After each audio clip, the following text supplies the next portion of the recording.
لله نحمده ونستعينه ونستغفره ونؤمن به ونتوكل عليه ونعوذ بالله من شرور أنفسنا ومن سيئات أعمالنا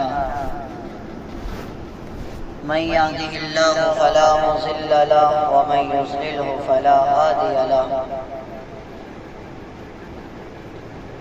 وأشهد أن لا إله إلا الله وحده لا شريك له وأشهد أن سيدنا وسندنا محمدا عبده ورسوله أما بعد أعوذ بالله من الشيطان الرجيم بسم الله الرحمن الرحيم اقرأ باسم ربك الذي خلق خلق الإنسان من علق اقرأ وربك الأكرم الذي علم بالقلم إلى آخر. آمنت بالله صدق الله مولانا العلي العظيم وصدق رسوله النبي الكريم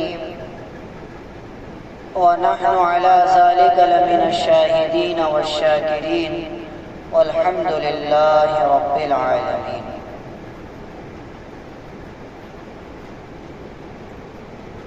محترم بھائیو، عزیز ساتھیو، السلام علیکم ورحمۃ اللہ وبرکاتہ۔ قرآن پاک سیکھنے کا، سکھانے کا، سمجھانے کا یہ سلسلہ الحمدللہ مہینوں سے جاری ہے۔ اللہ کی بارگاہ میں دعا ہے اللہ تعالیٰ اس سلسلے کو ایسے ہی جاری رکھے اور ہم سبھی کے دل میں قرآن پاک سیکھنے کا جذبہ، شوق، محبت، انسیت ایسے ہی برقرار اور سلامت رکھے، آمین۔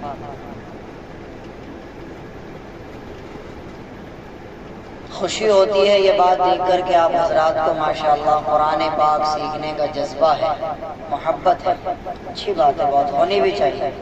ہر مسلمان کو اس چیز کا شوق ہونا چاہیے کہ وہ آسمانی کتاب کو ضرور جانے۔ میں نے بارہا یہ بات آپ حضرات کو بتائی ہے کہ اکثر ہمارے یہاں بچہ قرآن پاک 8 سے 10 سال میں پڑھ لیتا ہے، اور اکثر ہمارے یہاں عمریں جو ہوتی ہیں وہ 50 سے 60 سال ہوتی ہیں، تو لہٰذا قرآن پاک کو پڑھتے ہوئے 50-60 سال کا ایک لمبا زمانہ گزر گیا، مگر افسوس کی بات یہ ہوئی کہ اس 50-60 سال کے عرصے میں اس کو یہ بھی معلوم نہ ہو سکا کہ اعوذ باللہ اور بسم اللہ کا مطلب کیا ہے، ترجمہ کیا ہے، الحمد شریف کا مطلب کیا ہے، ترجمہ کیا ہے۔ تو یہ بڑے افسوس کی بات ہوتی ہے۔ بہرحال الحمد سے یہ سلسلہ شروع کیا گیا تھا اور آج یہ سلسلہ پہنچا ہے اقرأ باسم ربک الذی خلق۔ اس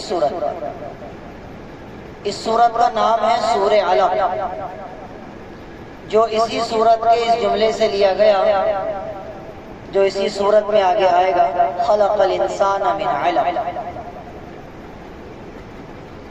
یہ سورت مکے میں نازل ہوئی ہے، جیسا کہ آپ حضرات کو بتایا گیا کہ قرآن پاک 2 طرح کی قسموں میں ہے، ایک وہ جو مکے میں نازل ہوا اور ایک وہ جو مدینہ میں نازل ہوا۔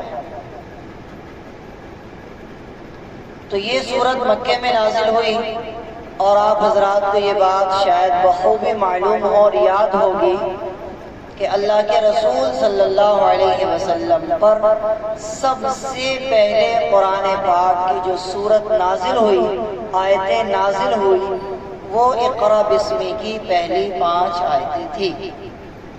اقرأ باسم ربک الذی خلق خلق الانسان من علق اقرأ وربک الاکرم الذی علم بالقلم علم الانسان ما لم یعلم۔ یہ 5 آیتیں اللہ کے رسول پر سب سے پہلے نازل ہوئی، یعنی قرآن پاک جو سب سے پہلے آسمان سے اترا، فرشتہ جو لے کر اترا، تو سب سے پہلے 5 آیتیں آئی تھیں۔ اس کے بعد مہینوں تک اسپیس رہا، گیپ رہا، نہ فرشتہ آیا نہ کوئی وحی آئی۔ واقعہ کیا ہوا تھا وہ جان لیجئے۔ اللہ کے رسول صلی اللہ علیہ وسلم پر قرآن پاک اترنا نازل ہوا جب آپ کی عمر 40 سال ہوئی۔ یہ آپ سب کو معلوم ہے کہ نبی جو بنایا جاتا ہے وہ 40 سال میں بنایا جاتا ہے۔ نبوت جو ملتی ہے اللہ کی طرف سے وہ 40 سال میں ملتی ہے۔ یہ بات تو سب کو معلوم ہے۔ اللہ کے رسول علیہ السلام کی عمر جب 40 سال کے آس پاس پہنچی تو اللہ کے حبیب علیہ السلام کا مزاج یہ بن گیا کہ آپ تنہا پسند ہو گئے۔ حضرت عائشہ رضی اللہ عنہ کی روایت میں ہے کہ اللہ کے رسول علیہ السلام نے تحنس اختیار کر لیا، یعنی بالکل تنہائی اختیار کر لیا۔ آپ زیادہ تر اپنا وقت پہاڑوں کی غار میں گزارا کرتے ہیں۔ غار سمجھتے نا؟ کھو، غار، پہاڑوں کے درمیان جو حصہ ہوتا ہے اس میں اللہ کے رسول علیہ السلام زیادہ وقت گزارا کرتے تھے۔ اللہ کے حبیب علیہ السلام مکے سے تھوڑا سا دور ہے، جو حضرات مکہ اور مدینہ کا سفر کر چکے ہیں انہوں نے یقیناً اس غار کو دیکھا ہو، تھوڑی دور ہے مکے سے۔ تو اللہ کے رسول علیہ السلام جس غار میں جاتے تھے اس غار کا نام تھا غار ہیرا۔ کیا نام تھا؟ غار ہیرا۔ تو اللہ کے حبیب علیہ السلام زیادہ تر اس غار میں جا کر کے عبادت کیا کرتے تھے ایک خاص طریقے پر۔ اس کا کسی حدیث میں ذکر نہیں ہے کہ اللہ کے رسول کا وہ کون سا طریقہ تھا، کیونکہ ابھی تو آسمان سے نہ اللہ نے کوئی فرشتہ بھیجا ہے۔ بہت سے علماء نے یہ لکھا ہے کہ اللہ کے رسول علیہ السلام تنہائی میں بیٹھ کر مراقبہ کیا کرتے تھے، یعنی اس زمین اور آسمان کو بنانے والے کو محسوس کیا کرتے تھے کہ کوئی تو ہے جس نے اتنی بڑی یہ خلقت بنائی ہے۔ یقیناً یہ جو لوگ مورتی کی پوجا کرتے ہیں، بتوں کی پوجا کرتے ہیں، یہ غلط ہے۔ کوئی اور طاقت ہے جس نے اتنا بڑا یہ وجود بخشا ہے۔ اللہ کے رسول علیہ السلام تنہا پسند ہو گئے۔ جب آپ کی عمر پوری 40 سال ہو گئی تو اللہ کے حبیب علیہ السلام پر فرشتہ نازل ہوا۔ کیسے؟ اللہ کے رسول علیہ السلام سورج ڈوبنے کا وقت قریب تھا، آپ اس غار سے واپس آ رہے تھے تو فرشتہ انسانی شکل میں اللہ کے رسول کے سامنے آیا اور آ کر سلام کیا اور کہنے لگا پڑھیے۔ اللہ کے رسول نے فرمایا میں تو پڑھا لکھا نہیں، میں نے کسی مدرسے میں نہیں پڑھا، کسی اسکول میں نہیں پڑھا، میرا کوئی استاد نہیں ہے، میں تو پڑھا لکھا نہیں ہوں۔ فرشتے نے اللہ کے رسول علیہ السلام کو اپنے سینے سے لگایا اور زور سے بھیجا اور پھر چھوڑ دیا۔ اللہ کے رسول فرماتے ہیں اتنی زور سے مجھے بھیجا کہ میرے برداشت سے باہر ہو گیا، آؤٹ آف کنٹرول ہو گیا معاملہ۔ فرشتے نے مجھے چھوڑا، کہا پڑھیے۔ میں نے پھر وہی جواب دیا میں پڑھا لکھا نہیں ہوں۔ یہ میں آپ کو بات بھی بتاؤں گا کہ یہ بات کیوں ہوئی دونوں کے بیچ میں۔ فرشتے نے دوبارہ پکڑا، اپنے سینے سے لگایا اور زور سے جکڑا اور پھر چھوڑ دیا۔ اللہ کے رسول نے فرمایا کہ اتنی زور سے جکڑا کہ وہ پہلے سے بھی زیادہ سخت تھا، برداشت سے باہر۔ پھر کہا مجھے پڑھیے، میں نے پھر وہی جواب دیا کہ میں پڑھا لکھا نہیں۔ یہ واقعہ 3 مرتبہ ہوا۔ تیسری مرتبہ کے بعد جب مجھے سینے سے لگا کر کے چھوڑا، اس کے بعد جبرائیل نے کہا اقرأ باسم ربک الذی خلق، پڑھیے اس رب کے نام سے جس نے پیدا کیا۔ یہ آیتیں لے کر وہ فرشتہ نازل ہوا تھا، 5 آیتیں۔ اقرأ باسم ربک الذی خلق، پڑھیے اس رب کے نام سے جس نے سب کچھ پیدا کیا۔ خلق الانسان من علق، پڑھیے اس رب کے نام سے جس نے انسان کو پیدا کیا ایک گوشت کے لوتھڑے سے۔ گوشت کے لوتھڑے سے۔ اس کی تفصیل میں آپ کو بعد میں بتاؤں گا کیسے منی کے قطرے سے گوشت کا لوتھڑا بنتا ہے، پھر اس میں ہڈیاں، وہ بات میں بتاؤں گا انشاءاللہ۔ ترجمہ سنیے پہلا، اقرأ باسم ربک الذی خلق، پڑھیے اپنے اس رب کے نام سے جس نے پیدا کیا، خلق الانسان من علق، پیدا کیا انسان کو گوشت کے لوتھڑے سے۔ اقرأ وربک الاکرم، پڑھیے اپنے رب کے نام سے جو بڑا عزت والا ہے، بڑا کرم کرنے والا ہے، بڑی عزت والا ہے۔ الذی علم بالقلم، جس نے سکھایا انسان کو قلم سے لکھنا۔ انسان تو جاہل تھا، ان پڑھ گنوار تھا، اللہ نے اس کو قلم سے لکھنا سکھایا۔ علم الانسان ما لم یعلم، سکھایا انسان کو وہ سب جو وہ کچھ بھی نہیں جانتا۔ یہ 5 آیتیں اللہ کے رسول علیہ السلام پر فرسٹ ٹائم نازل ہوئی۔ جب یہ آیتیں نازل ہو گئی، اللہ کے رسول علیہ السلام کے ساتھ یہ پہلا انسیڈنٹ، پہلا واقعہ تھا۔ اب ظاہر سی بات ہے، اچانک سے کوئی بندہ آپ کو آ کر کے اتنی زور سے جکڑے، اور بندہ بھی ایسا جس کو آپ نے پہلے کبھی نہ دیکھا ہو، تو آدمی گھبرائے گا نا، کیونکہ رسول بھی تو انسان تھے۔ اب اللہ کے رسول علیہ السلام کے پسینے بہت تیزی کے ساتھ چھوٹے، اور آپ نے لمبے لمبے قدم رکھے، اور آپ فوراً کہاں پہنچے؟ آدمی کو سکون کہاں ملتا ہے؟ بولو نا، بیگم کے پاس۔ اللہ کے رسول علیہ السلام پہنچے، حضرت خدیجہ رضی اللہ عنہا جو کہ آپ کی سب سے پہلی بیوی ہے، آپ کے نکاح میں ان کو اس وقت 15 سال ہو گئے تقریباً۔ اللہ کے رسول علیہ السلام کی عمر 25 سال تھی، اور ان کی عمر 40 سال تھی جب نکاح ہوا تھا۔ ان کے پہلے سے 2 نکاح ہو بھی چکے تھے، اور یہ دونوں بار بیوہ ہو گئے تھے۔ سمجھ آ رہی ہے؟ اللہ کے رسول کی عمر 25 سال تھی، ان کی عمر 40 سال تھی، اور یہ جو واقعہ پیش آیا، اس وقت حضرت خدیجہ کی عمر 55 سال تھی۔ کتنی؟ اللہ کے رسول کی عمر کتنی تھی؟ 40 سال۔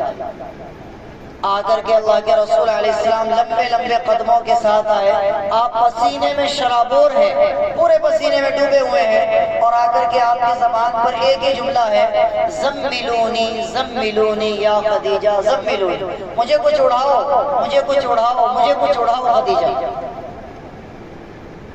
حضرت خدیجہ رضی اللہ عنہا فرماتی ہیں، میں نے اللہ کے رسول علیہ السلام کے اوپر چادر ڈال دی، آپ کانپ رہے، ڈر کے مارے آپ کانپ رہے۔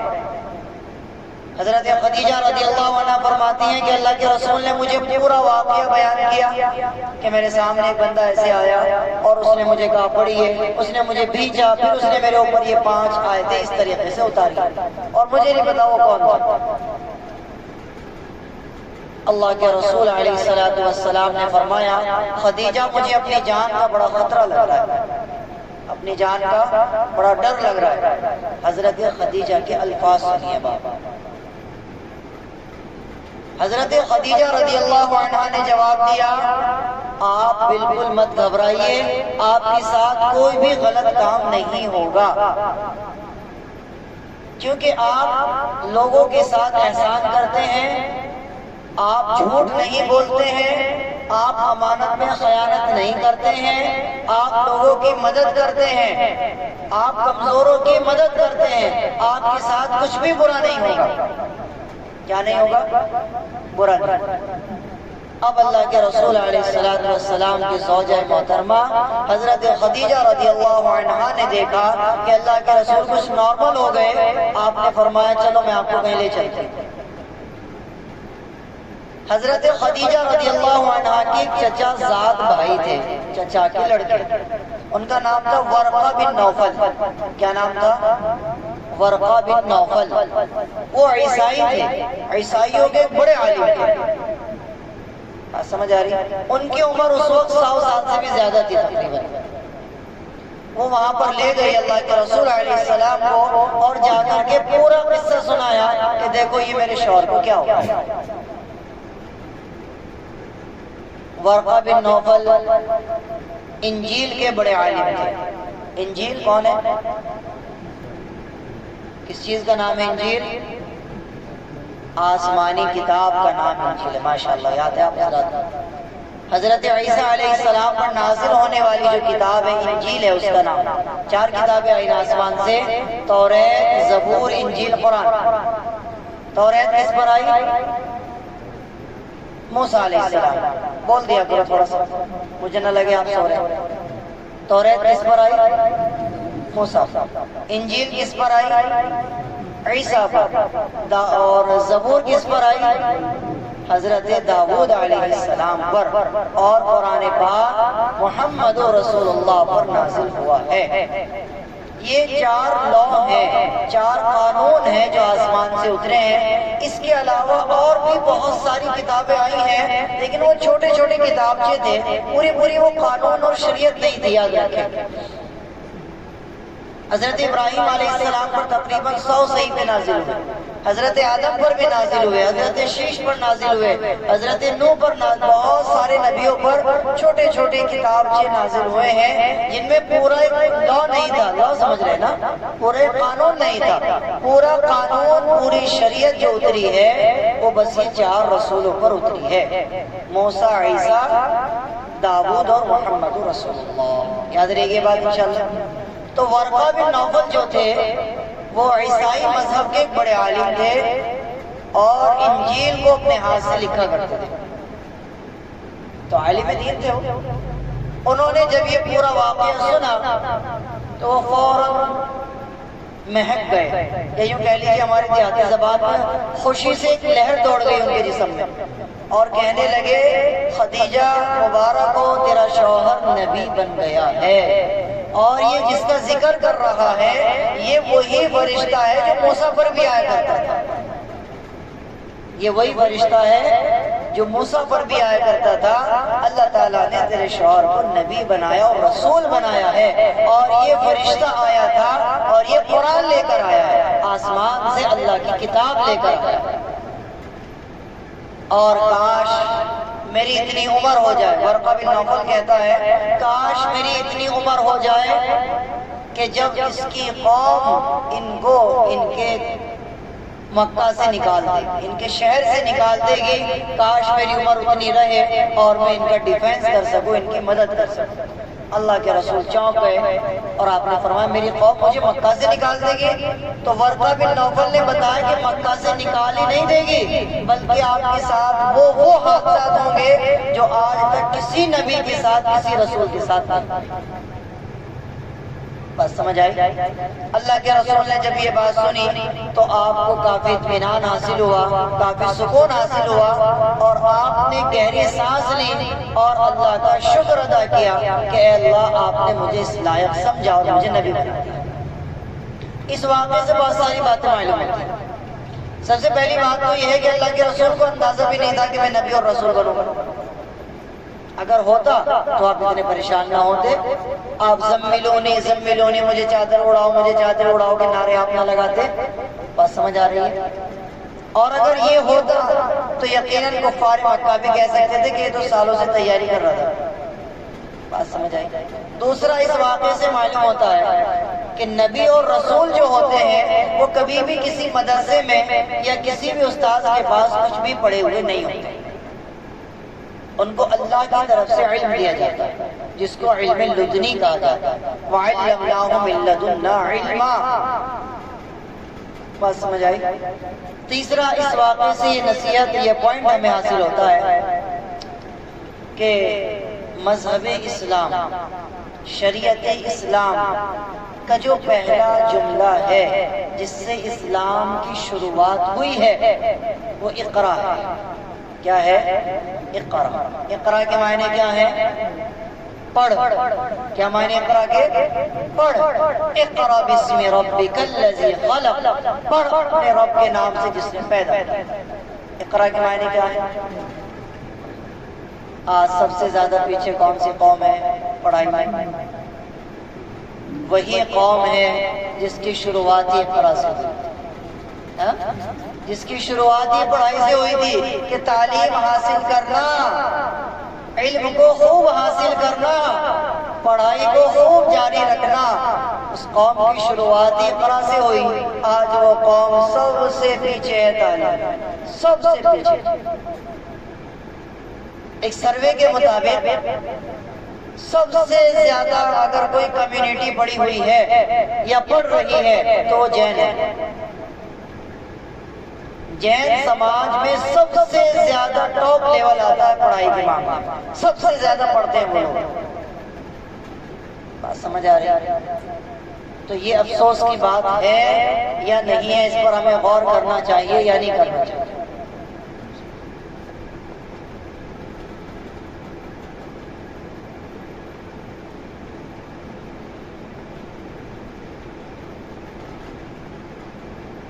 علامہ اقبال نے کہا تھا کہ اس قوم کو کیا میں نصیحت کروں اور اس قوم سے کیا میں امیدیں لگاؤں۔ یہ توجہ سے سننا جملہ، شاید کسی کی سمجھ میں آ جائے اور زندگی بدل جائے۔ علامہ اقبال نے کہا تھا میں اس قوم کو کیا نصیحت کروں اور اس قوم کو کیا میں سمجھاؤں جو اپنی اولاد کی شادی پر اس کی تعلیم سے زیادہ خرچہ کرتی ہے۔ ایک دن کا دکھاوا، ایک دن کا تو ہوتا ہے نا شادی کا معاملہ، حد سے 2 دن ہو گئے، ایک دن کا دکھاوا اور ساری عمر کی کمائی اس پہ لگا دی۔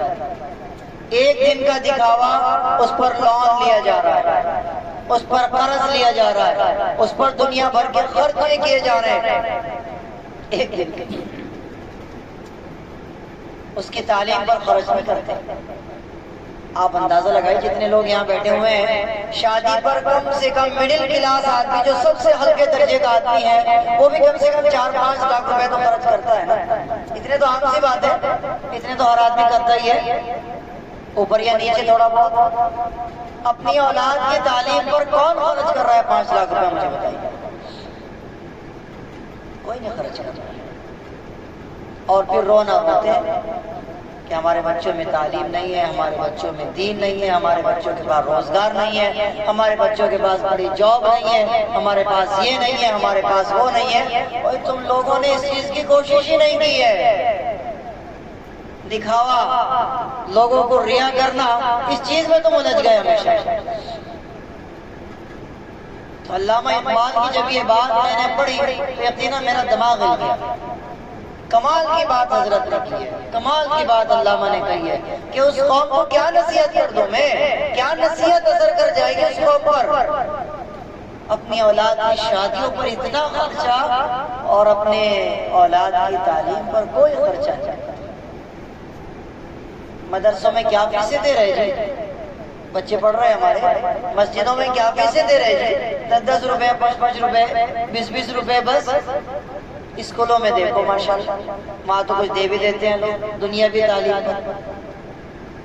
تو میرے بھائی تعلیم تو تعلیم ہے، کوشش کریں بہتر سے بہتر اپنی اولاد کو تعلیم دینی ہے انشاءاللہ، دین کی ہو یا دنیا کی ہو، بہتر سے بہتر تعلیم دیجیے انشاءاللہ۔ ایک اور بات اس میں بتا دیتا ہوں پھر آگے چلتے ہیں۔ آپ میں سے جو حضرات اچھا خاصا کماتے ہیں، اللہ نے ان کو اچھا خاصا رزق دیا ہے اور ان کے بچے مدرسے میں پڑھ رہے ہیں، تو یاد رکھیے مدرسے کا کھانا کھلانا یہ بھی ان کے لیے جائز نہیں ہے۔ یہ میری بات بڑی گہری ہے، اس کو توجہ سے سنیے گا۔ مدرسہ جو چل رہا ہے کیسے چل رہا ہے؟ زکوٰۃ اور فطروں کے پیسوں پر چل رہا ہے۔ صدقے، فطرے، زکوٰۃ۔ کیا ہوتا ہے زکوٰۃ اور کیا ہوتا ہے فطرہ؟ مال کا میل ہوتا ہے۔ زکوٰۃ کیا ہوتی ہے؟ مال کا میل۔ فطرہ کیا ہوتا ہے؟ مال کا میل۔ صدقہ کیا ہوتا ہے؟ مال کا میل ہوتا ہے جی۔ اسی سے مدرسے چل رہے ہیں۔ اس کا مستحق کون ہے؟ جو بالکل مڈل کلاس، غریب، یتیم، فقیر لوگ ہیں وہ اس کے مستحق ہیں۔ لیکن ہم نے دیکھا اچھے خاصے لوگ جو زمین جائیداد والے بھی ہیں، اچھا خاصا ان کو اللہ نے مال بھی دیا ہے، کاروبار بھی ہے، ان کے بچوں کو دیکھو مدرسے میں پڑھ رہے ہیں، مدرسے کا کھا رہے ہیں۔ یاد رکھیے گا، اگر آپ مستحق نہیں ہیں اور آپ اپنے بچوں کو صدقہ اور فطرے کا مال کھلا کر علم حاصل کراتے ہیں تو وہ کچھ نہیں پڑھ سکتے۔ لوگوں کا مال کیوں کھلا رہے آپ ان کو؟ لوگوں کا میل کیوں کھلا رہے آپ ان کو؟ بات سمجھ آ رہی ہے؟ اس کا ایک طریقہ ہے، اس کا طریقہ یہ ہے، آپ کا بچہ مانکموں پڑھتا ہے، دیوبند پڑھتا ہے، مزائلوم پڑھتا ہے، یا لکھنؤ دارالعلوم ندوۃ العلماء میں پڑھتا ہے، تو اس کا طریقہ یہ ہے کہ جب آپ داخلہ کرائیں تو امدادی داخلہ نہ کراتے ہوئے غیر امدادی داخلہ کرائیں۔ یہ طریقہ ہے اس کا کہ بھئی ہم مدرسے سے کوئی مدد نہیں لیں گے، ہم اپنا کھانا کھلائیں گے اور اپنا روم دلوائیں گے بچے کو۔ ایشو نہیں ہے اس میں کوئی برائی نہیں، اللہ نے آپ کو دیا ہے تو آپ ایسا کریں۔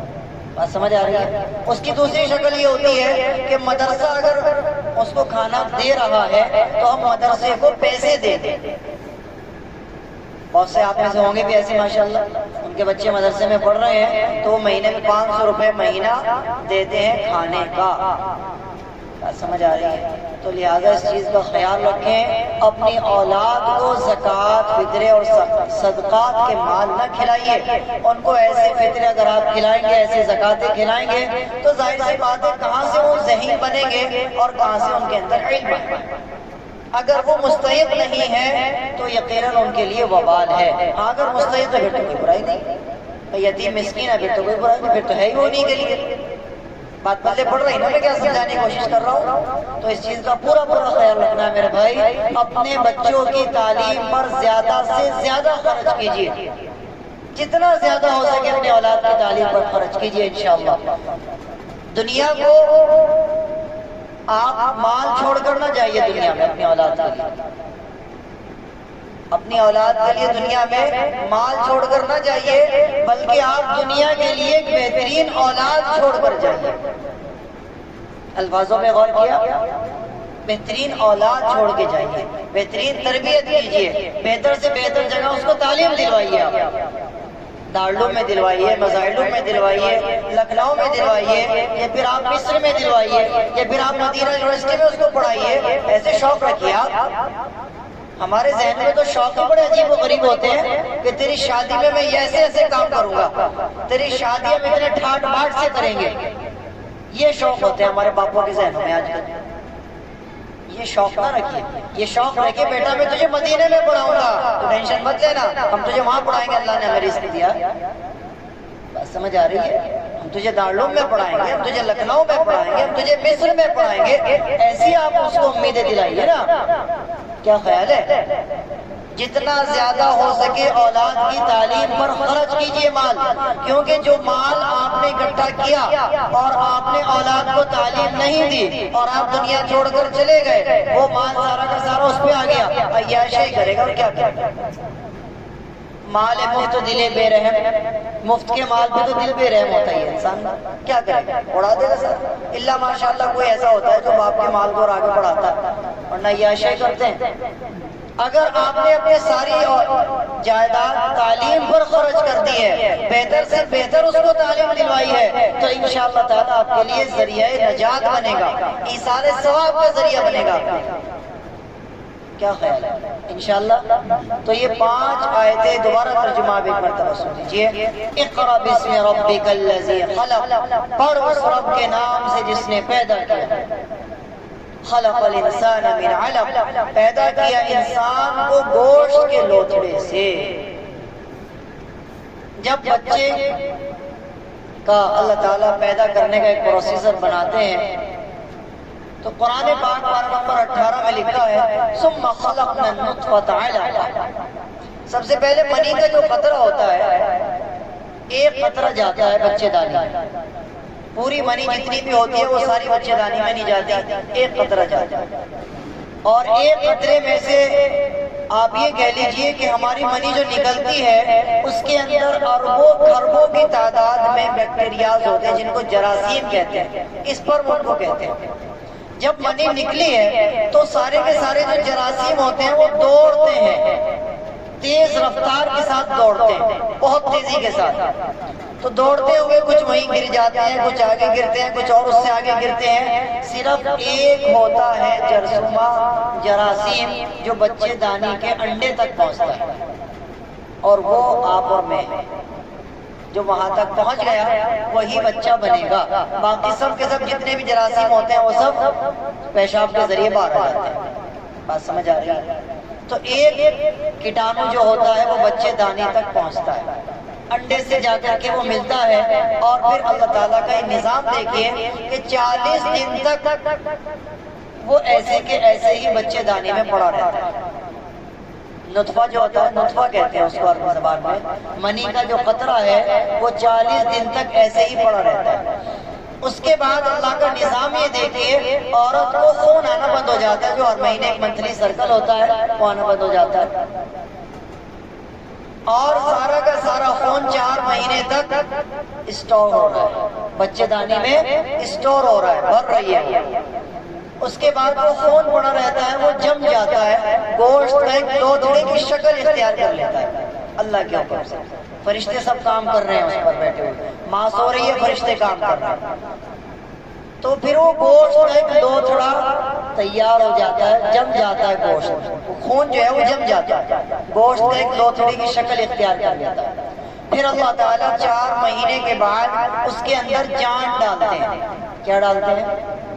جان ڈالتے ہیں۔ 4 مہینے کے بعد روح ڈلتی ہے بچے کے اندر، پھر اللہ تعالیٰ اس کے اندر ہڈیاں پیدا کرتے ہیں، بہت ساری چیزیں اس کے اندر جسم پہناتے ہیں، بہت ساری چیزیں، پھر آرگنز جو ہوتے ہیں انسان کے، اللہ تعالیٰ ان کو تخلیق کرتا ہے۔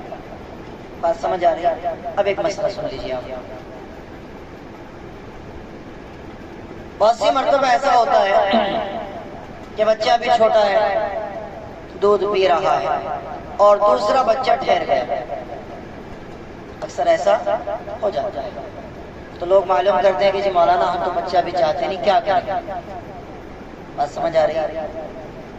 سوال آتا ہے نا بہت سی بار، بچہ بھی دودھ پی رہا ہے، ابھی عورت کی گود میں بچہ ہے، اور دوسرے بچے کی امید لگ رہی ہے، تو اب ایسی شکل میں کیا کرنا چاہیے؟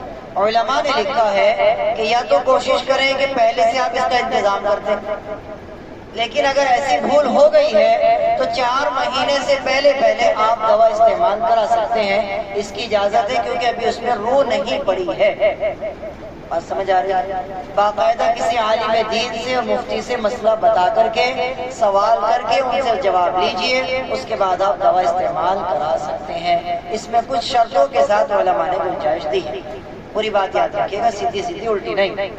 کسی عالم دین کو بتا کر، اس سے مسئلہ پوچھ کر، پھر اگر وہ اجازت دے کچھ شرطوں کے ساتھ، پھر آپ دوا استعمال 4 مہینے سے پہلے کرا سکتے ہیں۔ علماء نے اس کی کچھ اجازتیں دی ہیں کچھ شرطوں کے ساتھ۔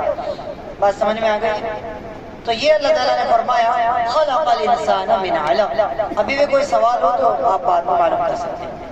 پڑھ اس رب کے نام سے جس نے انسان کو پیدا کیا گوشت کے لوتھڑے سے۔ اقرا وربک الاکرم، پڑھ اپنے رب کے نام سے جو بہت عزت والا ہے۔ الذی علم بالقلم، جس نے سکھایا انسان کو قلم سے لکھنا۔ اب یہاں پر علماء نے ایک اور باریک بات لکھی ہے کہ اللہ تعالیٰ فرماتے ہیں اقرا وربک الاکرم، پڑھ اپنے رب کے نام سے جو بڑا عزت والا ہے۔ اب یہاں پر یہ عزت والا یہ اللہ تعالیٰ نے کیوں بیان کیا؟ کوئی دوسرا جملہ بھی بیان کر سکتے تھے، رحم والا ہے جی، معاف کرنے والا ہے، گناہوں کو بخشنے والا ہے، برداشت کرنے، اللہ تعالیٰ کچھ بھی کہہ سکتے تھے، لیکن اللہ نے یہی فرمایا پڑھ اپنے رب کے نام سے جو بڑا عزت والا ہے۔ اس کا اس سے کیا تعلق ہے؟ بڑا گہرا تعلق ہے، کچھ لوگوں کی سمجھ میں آ بھی گیا ہوگا۔ تعلیم اور عزت دونوں آپس میں بھائی بھائی، جتنی تعلیم حاصل ہوگی اتنی عزت حاصل ہوگی۔ اقرا وربک الاکرم، پڑھ اپنے رب کے نام سے جو بڑا عزت والا ہے، یعنی جتنا تو پڑھے گا اتنی تجھے اللہ عزتیں دلوائے گا۔ بات سمجھ آ رہی ہے؟ تو زیادہ سے زیادہ تعلیم پر فوکس کرنا ہے۔ میرے خیال سے اس بار ہمیں یہیں پر رکنا پڑے گا۔ اس بار آگے فرمایا علم الانسان ما لم یعلم، سکھایا انسان کو وہ سب جو وہ نہیں جانتا۔ یہ 5 آیتیں اللہ تعالیٰ نے نازل فرمائیں. اس کے بعد کئی مہینے تک آسمان سے کوئی فرشتہ نہیں نازل ہوا، قرآن کی کوئی آیت نازل نہیں ہوئی. اس کے بعد جب دوبارہ فرشتہ آیا تو آگے کی آیتیں نہیں نازل ہوئی، بلکہ سورہ مدثر یا ایھا المدثر قم فانذر وربک فکبر وہ والی سورت نازل ہوئی. اس کے بعد پھر یہ آیتیں بعد میں نازل ہوئی. انشاءاللہ یہ اگلے ہفتے بیان کریں گے، وقت زیادہ ہوگا. میرے خیال سے 1 گھنٹہ کافی رہتا ہے. ہو گیا 1 گھنٹہ؟ نہیں بھائی، کتنی دیر ہو گئی؟ 10:30 ہو گئے ہیں. نیند کا بھی تقاضا رہتا ہے، کچھ کام بھی رہتے ہیں آدمی کو. کافی ہے. اگلے ہفتے انشاءاللہ اگلا جو موضوع ہے کلا ان الانسان لیطغی، یہاں سے بات کریں گے. یہاں سے موضوع بالکل الگ ہے اور اس کا قصہ بھی بالکل الگ ہے. انشاءاللہ اسے اگلے ہفتے میں آئیں. تو آپ سب حضرات سے اتنی سی درخواست ہے کہ تعلیم حاصل کرنے میں لگے رہیے اور اپنی اولاد کو بھی لگا کر رکھیے. علم حاصل کرنے میں شرمائیے مت کبھی بھی. علم حاصل کرنے کی کوئی عمر نہیں ہوا کرتا، آپ کسی بھی عمر میں علم حاصل کر سکتے ہیں. میرے خود کے والد نے نکاح کے بعد 5 سال تک پڑھا تھا. 5 سال تک نکاح کے بعد. اور سے لوگ کہتے ہیں نا جی اب تو عمر ہو گئی ہے، اب تو یہ ہو گیا وہ ہو گیا، کچھ نہیں، سب بہانے. میں نے خود مفتی کا جو کورس کیا تھا، مفتی کا جو میں نے کورس کیا تھا وہ نکاح کے بعد کیا تھا. سمجھ آ رہی؟ نکاح کے بعد کیا تھا. تو میرے بھائی شادی میں رکاوٹ نہیں ہوتی ہے تعلیم میں. ہمارے جانکار ہیں شیعہ، دوستوں میں ہیں ہمارے پرانے دور کے، تو وہ پڑھتے ہیں ایران میں. کہاں پڑھتے ہیں؟ ایران میں. تو وہ گھر پر آئے ہوئے تھے اپنے. ان کے امی ابا نے محسوس کیا کہ بندہ فون پہ کچھ زیادہ لگا رہتا ہے، فون پہ زیادہ لگا رہتا ہے. تو انہوں نے معلومات نکالی تو معلوم ہوا کہ بھائی کہیں پر فون چل رہا ہے. اور یہ بھی معلوم ہو گیا کہ جہاں پر فون چل رہا ہے وہ ایران نہیں ہے، ہندوستان میں نہیں ہے. شیعوں میں اللہ تعالیٰ نے تعلیم کا بڑا جذبہ رکھا ہے صاحب، بڑا جذبہ ان لوگوں میں پڑھنے کا. آپ دیکھیں گے بڑے بڑے عہدوں پر شیعہ ملیں گے آپ کو، مسلمان بہت کم ملیں گے سننے. یہ جو اپنا نقوی کون ہے